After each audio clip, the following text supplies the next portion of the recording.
จะเห็นอะไรเนาะใจกันน้องกับผู้หนึ่งที่สูญเสียพอบ่ผู้ที่เป็น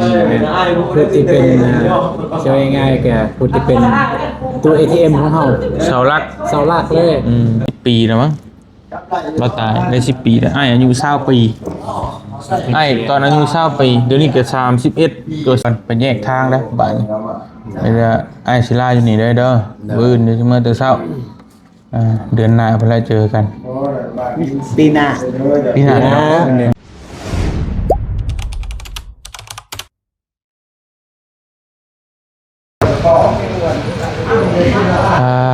่น้องเอ้ยเนาะ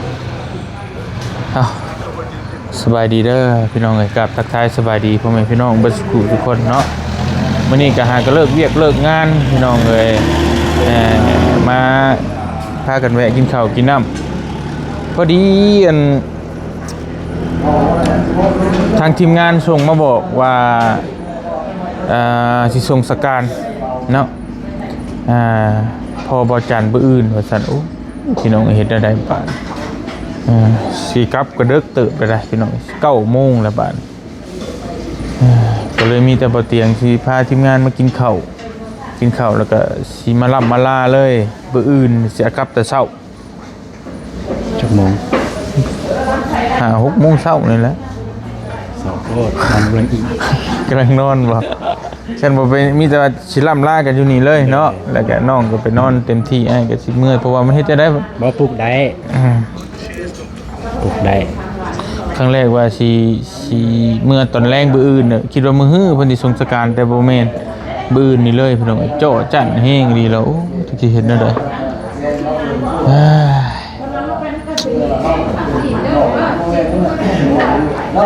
ไม่ใจมานั่งพี่ละทีมงานคุยกันพี่น้องโอ้สบายดีเด้อน้องเด้อสบายดีเบาโกสนบทคนไม่จริงใจเอ้านั่งไหมตูนได้นั่งพี่ก็ได้ให้น้องเมฆนะบืนเมื่อป้าได้เด้อนะบ้านเราบ่อีกทิศหนึ่งเจอกันทิศ2 ทิศก็ว่ากันดอกเจอกันอยู่ไสอยู่บ้านในเตียงนะบ้านยังบ้านยังบ้านหัดไซพองนอนรวมกันอย่าซะกลับคอยไปคอยมาเรื่องกันแสดงความเสียใจยังบ่จันในลายสูญเสียในครั้งนี้ที่ว่าไม่พยายามสูญเสียหรอกแต่มันนี่มันเกิดไปแล้วแต่มันเกิดไปแต่จะจงปากกับคนที่จากไปจะจงเอาใจใส่กับคนที่ยังอยู่ก็พอ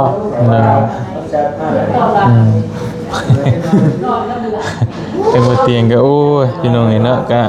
สุดแล้วเข้าใจก็รู้สึกอยู่เพราะว่าพ่อแม่ก็ถือว่าอันที่1มันเป็นสุดเหตุนั่นแหละเนาะใจกันน้องกับผู้หนึ่งที่สูญเสียพอผู้ที่เป็นช่วยง่ายๆกับผู้ที่เป็นตัว ATM ของเราเสาหลักเลยเราตู้ ATM เลยตอนเพิ่นยังอยู่เนี่ยกดอย่างเดียวเคยคิดว่าเขาทุกครัวรวยนะตอน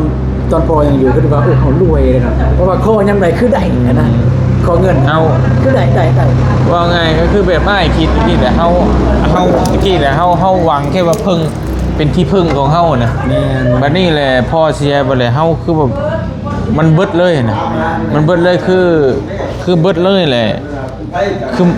ทุกสิ่งทุกอย่างมาตกอยู่เฮาบัดคือก็มาตกอยู่เฮาต้องรับผิดชอบเฮาต้องดูแลน้องดูแลแม่เดี๋ยวเฮาต้องเป็นชาวรักครอบครัวแทนพ่อน่ะมันหนักอยู่นะจังได๋กันตะกี้เฮาบ่คิดหยังดอกมีแต่ไปลิ้นไปหัวแล้วก็ขอเงินคือน้องว่าแหละขอเงินน้ำเพิ่นจะไปบุญขอไปลิ้นขอแบบนั้นมันก็บ่มีความรับผิดชอบหยังนะก็ไปรุ่นตอนนี้ก็เข้าใจเสียพ่อไอ้เท่ๆน่ะเสียแล้วเสียกันแต่ยังพอเดี๋ยวนี้อยู่พอหน้านี่พอหน้าก็คือพ่อเมย์ไอ้น่ะไปเอาผัวไหมเมย์นั่นคือพอหน้าได้10 ปีแล้วมั้งเราตายได้10 ปีแล้วอายุ20 ปี ไอ้ตอนอายุ20ปีเดี๋ยวนี้ก็31เกือบ11ปีละรัสเซีย น้องปี2006ปี2016พอเสีย กับได้10ปีคือกัน เกือบ10 พี่น้องปี2003 10ปลาย โอ้สาว สาวปลายบ่เจ็บ40เลย สาว อืม สาวสาม น้องอายุจักปีตอน 40 ตอนนั้นประมาณ5ปี6ปี ยังน้อยอยู่เนาะ แสดงว่าพ่อเราเสียอายุ23ปีแล้วตอนนั้นเรานะเขาเสียดายตอนนั้นเขาจำหน่อยเนี่ย6ปี5-6 ปี โอ้เนาะ 1% แบดบ่ บ่ลง อ๋อลงคลิป บ่ให้ไฟน้ำเพิ่นไหมน่าจะมีทุกอันไงน่าจะมี คนอยากจะ เดี๋ยวให้เอาเลยตามสบายเนาะ คือเบาจันเนี่ยคนกับบ้านอ้ายเลยบ่ หมู่กันก็เฮียนนํกันสมัยเฮียนน้อยๆนะ เรียนน้อย ไปใช้ก็ฮู้จักฮักแพงกันน้อยๆน่ะก็เป็นวัยรุ่นบ้านเดียวกันเนาะ ๆอยู่บ้านโคก แม่ เมืองสะพานทอง อุทุมพร อุทุมพร แม่ แม่นเมืองสะพานบ่ ฮะ อุทุมพร สะพรเมืองอัศพังทอง บ้านนาจาร จ้า โดยแต่แข่งชวนในเขตคือกัน ปีเดียวจะไปหาผม ปีกายนี่ ปีกาย ปีจะท่านได้ลูกตอนแรกคาได้ลูกในท่านได้ไปเลยอืมไปแรกๆให้เราพาไปเบิ่งเบิดตอนกุ๊กเป่ากุ๊กแป้วเราก่อนแล้วก็พาไปเบิ่งช่วงเห็ดกระป๋องปลากระป๋องนั่นแหละ ตอนนี้สะพานซิมเนาะซิมไปกับไฟ เดือนเสาร์ เท่าแล้วมันเจ๊งก็บ่ได้สร้างมากนะแต่สร้างมากก็ได้นะ ไทย อยู่ไทยคือมันสิมีโรงงานรับผลิตเป็นแบรนด์ต่างๆแม่นบ่ล่ะคือเขาเฮ็ดแบรนด์ต่างๆนี่คือกันเลยเขาก็มีโรงงานผลิตแล้วก็แปะโลโก้ของเฮาใส่แล้วเฮาอยากได้ยามใดเฮาก็สร้างเอา แบรนด์ซื้อ แม่นแต่ว่าเป็นแบรนด์ของเฮาแต่ว่าโรงงานเขาผลิตคนเฮ็ดทั่วไปก็แบบนั้นน่ะ ตัวอย่างคือเสื้อสกินเสื้อ แม่นเขาก็มีเสือละลายเปล่าๆอยู่แล้วแต่ว่าในการที่ว่าปรุงนั้นนี่เฮาก็ต้องคัดเอาเองเนี่ยว่ามันปรุงประมาณนี้เนี่ยเฮาบ่มักมันเพิ่มอีกก็ได้นะราคาก็แตกต่างกันประมาณนั้นแต่ก็บ่นั่นแหละคือน้องก็ฮู้แหละนิสัยอ้ายมาแล้วสมมุติเฮามามันมีนะมันเป็นของเฮาน่ะแจกเบิด คือเสื้ออันเลย บัตรสิโอนเงินกลับคืนให้เขาเงิน YouTube ใช้ตลอดก็เลยว่าอยาซะเจ๊งตลอดนะแต่เขาขายจักเทื่อมันก็ได้อยู่แต่ว่าเอาที่บ่เป็นเฮ็ดได้นะ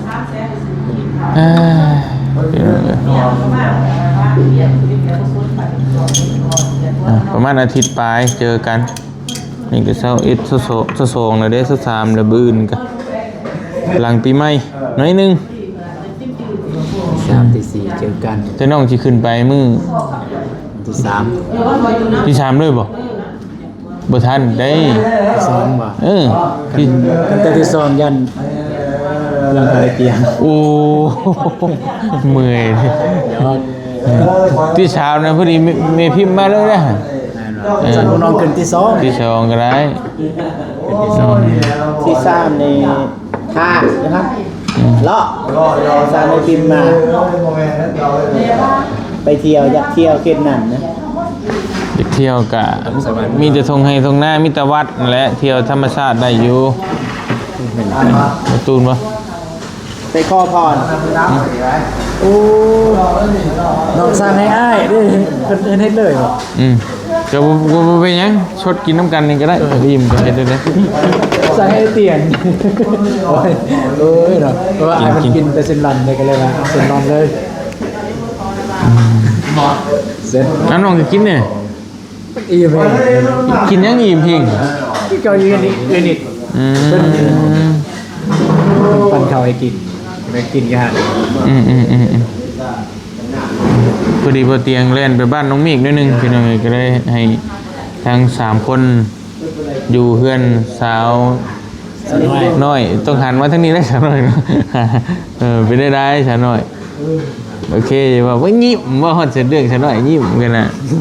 ว่ากินยังเห็นสาวน้อยต้มมีว่ากินต้มมีก็แซ่บกินต้มมีก็แซ่บบ่ แซ่บแล้วเนาะแกน ยอมมือได้หันเลย ยังมาทำงาน ว่า สนิทมาไปเรียนเรื่อย หากัน ๆไปหมดนั่น ปืนสิไปอีกว่าปืนไปว่า เออ บนกันไปเกณฑ์ในคลิป มักอีดีบ่ถามแท้ มักกี่ดอก มักอีเด้อ แน่แต่เข้านะบ่มักเข้า เอาเบิ่งน้องก็เบิ่งปฏิกิริยาเขาเป็นจังไดคืออยู่บ่บ่คือปานใด แต่ว่าตอนน้องทายได้แหละตอนมาทายก็บางทีแรกๆก็มีนะบางทีเกินกองหายอย่างนั้นเกินกองมาโดนกันโดน ก็คุยหลังไม่เอาคุยอยู่แต่ว่าหลังไม่ ก็คุยอยู่แต่ว่าชีวิตก็คือตอนน้องไทยยังคุณจะเราดูโทรศัพท์น้องก็บอกอยู่บ่พาลิ้นโทรศัพท์นะบางทีเราก็อายบ่นะต้องคอยถ่ายครับบางทีเราเกิดบางทีอายก๊อกไปจังซั่นนะจนไลฟ์คือเอื่อยแล้วหันเราก็เอื่อยแล้วบ่อายคือถ่ายมื้อนี้ก็อยู่กับเอื่อยแล้วหั่นนะเอื่อยก็เลยว่าหมู่ช่วงเที่ยวไป ลองคุยหลังไม่น้องเบิ้งเห็นตัวไหน เราช่วงไหนผู้สาวโอ้ยถ้าว่าเขาใจว่าอู้เราไม่บอกที่เขาบอกแบบนี้โอ้ อย่าให้อกหักซ้ำสองนะโกไอ้ FC ไว้จะคนชื่อว่าได้หมู่มากเนาะโกเนาะเขาบ่มาเฮ็ดจังได๋เด้อบ่ฮักแล้ว โอ้ยคนเมื่อโคตรเราจะไม่ใช่เหรอนี่นะเนี่ยก็คือคนเต้นหัวเขามันหลอกมันตัวเราอ่ะกูก็อยู่กับโคนี่ไปเลยสมมุติไอ้นี่จากปัจจุบันนี้จิวอยู่นั่นเลยนี่มึงว่าหอบกูนี่โทษเลยกูเลิกเว้ยเชี่ยวไปที่ท่าแป้งน้ำน้ำมากยืมมาเลย ผู้สาวเราเลยโอ้จะเลยกินน้ำกันน่ะนี่ตัวได้ใช้หมักพริกหรือบ่ใช้หมักพริกฮะบ่ใช้บ่สองเลยแนวนั้นเนาะยังบ่เจ็บอิ่มคักปานนั้นบ่อิ่มแท้อิ่มว่าหมู่มันอยู่ร่วมโคอิ่มมาเด้อพี่น้องกินข้าวนำกันเด้อโค้งหัวเสียตรงนั้นเอาไปเป็นมาที่เสียมือกันอย่างนี้เราว่าเราบ่ได้ทำจุดเกลือจะทำจุดเหรอเอาหูกระจายมากินส่งให้เพิ่นวันนี้เพิ่นไปส่งให้เนาะเช้านักโกกินนี่ไปอิ่มเลยนะอิ่มทำถ้ากินอีกอยู่ในพอดี3หม่องไปกินมาพี่น้องกินข้าวนำกันกินอยู่ใช้หลายหม่องแท้กินน้อยน้อยนิดแม่นบ่กินงานน้อยนิดเรียนเซาหน่อยเรียนเซานิดน้อยนี่กินเยอะซะหน่อยให้แล้วตรงนี้กินข้าวอิ่มแล้วก็เมื่อพักผ่อนบื้นเดินทางก็เช้าพี่น้องฝากกระชานต่อหน่อยเด้อไปเบิ่งไงอะไรไหมมันได้ก็ไปเบิ่งได้ยังแต่เขาบอกฮักเขาเนี่ยกระบะจำซองหักจำซองคัดกระบะ